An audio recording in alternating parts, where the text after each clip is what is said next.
Advising clients across Cape Cod and across the country. Here he is, your host, J. Christopher Boyd. Hi everybody, Chris Boyd here with something more for your financial well-being. I thought we'd talk a little bit about discretion today and try to explain what that is and when it might be appropriate to investigate the use of providing your advisor discretion. Many times people think their advisor is continuously monitoring their portfolio and is not necessarily set up that way. In most of the engagements we deal with at my firm at AMR Asset Management Resources, we do like to have the use of the opportunity to use discretion. Essentially, many times people engage with someone, a financial advisor, and they are being sold product, and they are in a non-discretionary relationship.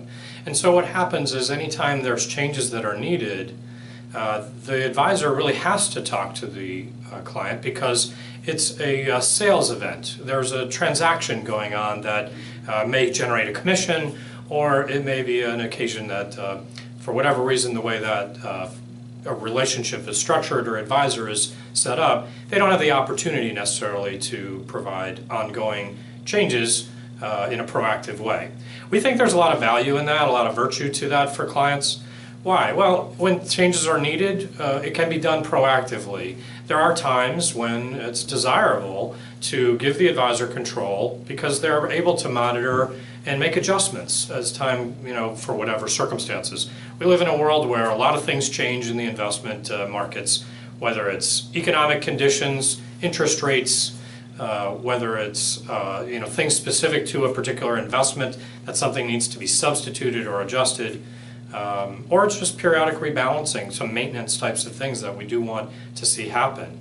So it's a good idea for most people who want to delegate that choice of responsibility of the ongoing day-to-day activities of the portfolio to their financial advisor. That's called discretion.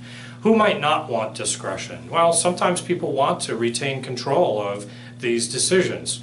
Sometimes that's driven by tax consequences, or maybe it's just a preference, a comfort of being very much engaged in the portfolio decision making. If you're that, then a non-discretionary arrangement is better for you. And in many cases, we think there's a value to advisory relationships as opposed to commission-oriented relationships. But because I think in most cases people are on this, the advisor and the client are put on the same side of the table. Their interests are mutually arranged.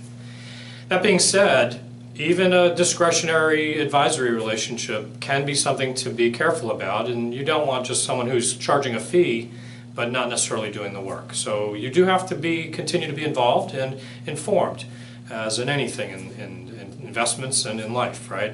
So in any case, for most people, we think it's a good idea. Think about discretion with giving that to your financial advisor to get ongoing monitoring and maintenance, to have opportunities when portfolio changes need to be made, they can be tended to, irrespective of whether they get you on the phone or not, particularly in volatile market conditions. That may be an important priority.